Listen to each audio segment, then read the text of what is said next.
Good morning, friends. Welcome you all after a long time.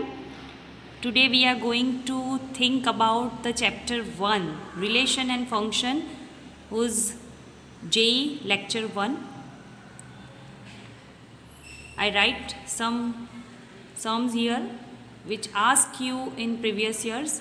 So let's take our question 1. If fx is equal to sine inverse log 3 x by 3, you want to find the domain of f. अब यहाँ पर करना क्या है, what is the domain of sine inverse? Domain of sine inverse, I very well know that it is -1 to 1. So first we have to think that this value lies between -1 to 1. After doing this, यहाँ पर base है आपका 3. अगर मुझे ये base remove करना है, so I can write this in a power of 3. ये बेस जो है वो सामने वाली टर्म का आपका बेस हो जाएगा, मतलब 3⁻⁻1 लॉग रिमूव हो जाएगा. This is x by 3 less or equal to 3⁻1.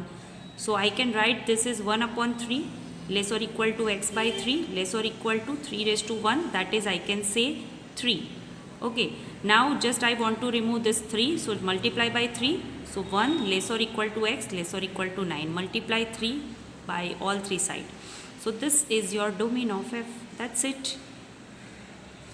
Okay, now move forward to the question number 2.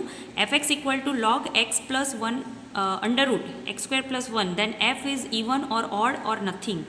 Up first of all, I give you some idea about even function and odd function. fx is given to me in place of x if I am putting minus x. जितने भी places पे x है, हर एक places पे अगर मैं minus X put करूँ और आंसर मुझे fx मिल रहा है, then f is even.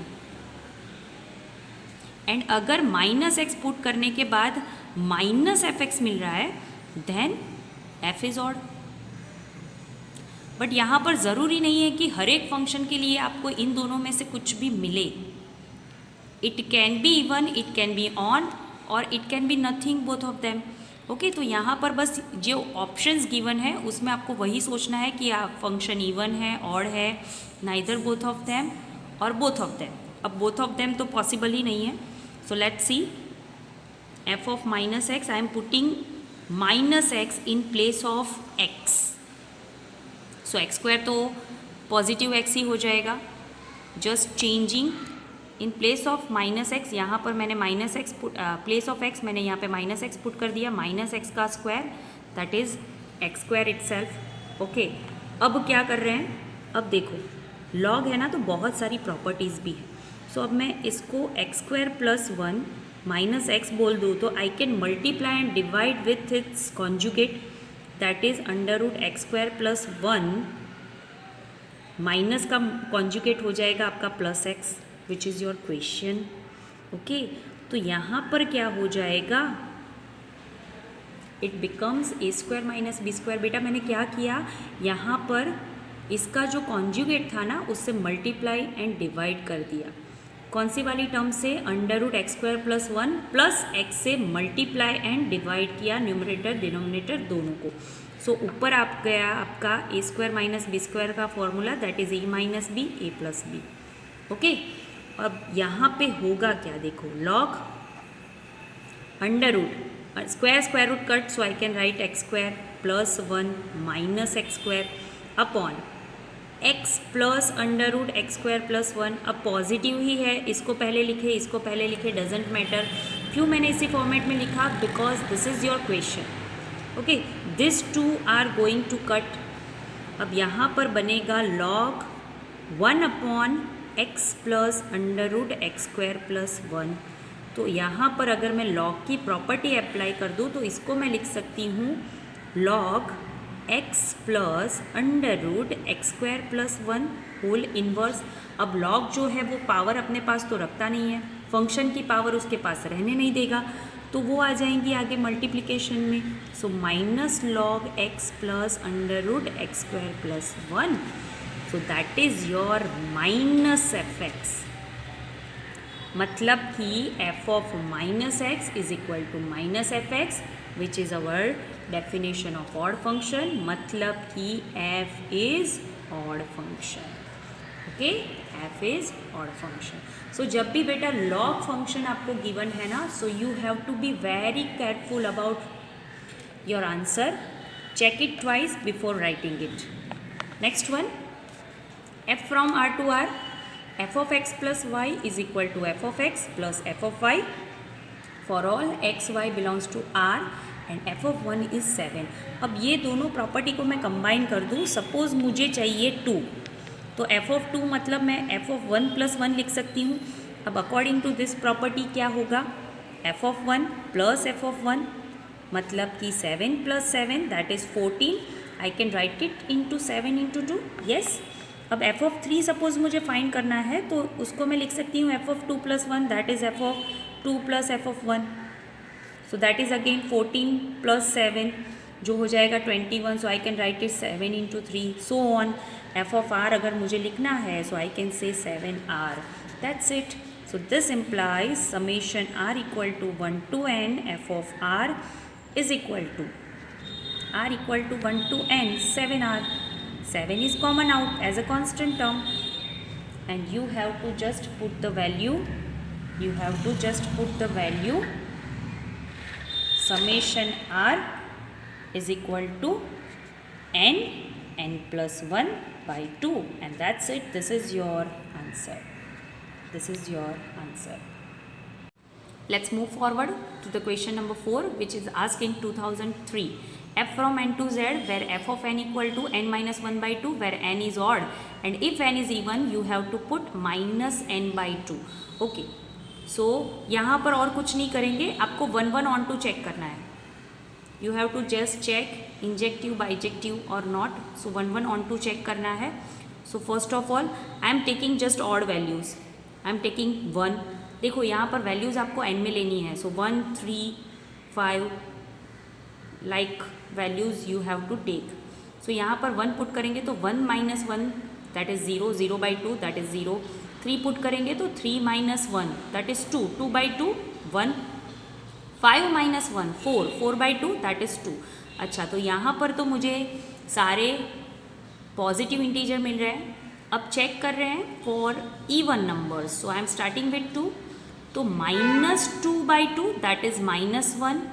If I am putting 4, -4 by 2 that is -2।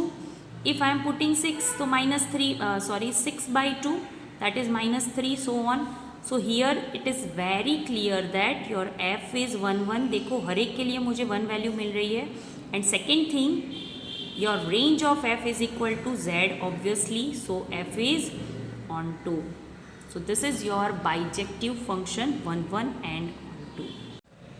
Question number 5, domain of f find करना है। if fx is equal to 3/4 minus x square plus log base 10 x cube minus x. Okay, अब यहाँ पे एक छोटी सी आपकी NCERT में theory थी कि f from a to b and g from c to d, then जो फंक्शन का एडिशन करो, सब्ट्रैक्शन करो, मल्टीप्लिकेशन करो या फिर डिवाइड करो, तो यहाँ पर जो डोमेन बनेगा ना that is a intersection c। तो यहाँ पर इसको मैं बोल दूँ कोई भी फंक्शन gx और इसको बोल दूँ मैं hx। तो first of all we have to find the domain of gx and hx, फिर दोनों का इंटरसेक्शन लेंगे, that is our answer. So gx के लिए यहाँ पर ऊपर तो न्यूमरेटर में 3 है, डिनोमिनेटर में जो है डिनोमिनेटर कांट बी 0, सो मतलब 4 minus x square can't be 0, so x can't be +or-2, है ना। सो यहाँ पर gx का डोमेन क्या हो जाएगा, -∞ to 2, -2 union -2 to 2 and union 2 to ∞, या फिर मैं इनडायरेक्टली बोल दूँ कि R में से मुझे सिर्फ -2 एंड 2 को सब्ट्रैक्ट करना है। अगर फिगर देख ले तो फिगर कुछ ऐसा होगा, -2 2, यहाँ पे you have to just make hole, बाकी सारी वैल्यूज़ पॉसिबल है, all values are possible as a domain of G। Now I am taking hx is equal to log base 10 x cube minus x। Okay, अब log के लिए हमारे पास कुछ ऐसा result है कि इट कांट बी नेगेटिव, मतलब ये वैल्यू जो है वो परफेक्टली आपकी ग्रेटर देन ज़ीरो होनी चाहिए all the time. Negative numbers का जो लॉग है वो पॉसिबल नहीं है। ओके, तो यहाँ पर I am using the wavy curve method. For that first of all find out all the critical points. मैं उसको अगेन अरेंज कर देती हूँ इन अ इंक्रीजिंग ऑर्डर। जैसे ये हो गया आपका x equal to -1, x equal to 0 and x equal to 1। बेटा वेवी कर्व मेथड कैसे अप्लाई करते हैं उसके लिए आपके पास वीडियो अवेलेबल है। आप मेरी चैनल पे लिंक में जाओगे तो आपको वहाँ पे वेवी कर्व मेथड का वीडियो मिल जाएगा। ओके, चलो, so -1, x equal to -1, x equal to 0 and x equal to 1, this 3 values I have. अगर आपको कंटिन्यूटी डिफरेंशिएबिलिटी के बारे में भी थोड़ा सा पता है तो आप ऐसे भी सोच सकते हो कि -1 से स्मॉलर वैल्यू के लिए आपका आंसर नेगेटिव आएगा। यहाँ पे पुट करके चेक कर लो, एकदम इजी। -1 से स्मॉलर वैल्यू यहाँ पे पुट करके चेक कर लो तीनों में, तो उसके लिए आपका आंसर जाएगा नेगेटिव। -1 से स्मॉलर के लिए, -1 से बिगर के लिए आपका आंसर जाएगा पॉजिटिव। तो मेरे पास 3 इंटरवल्स है।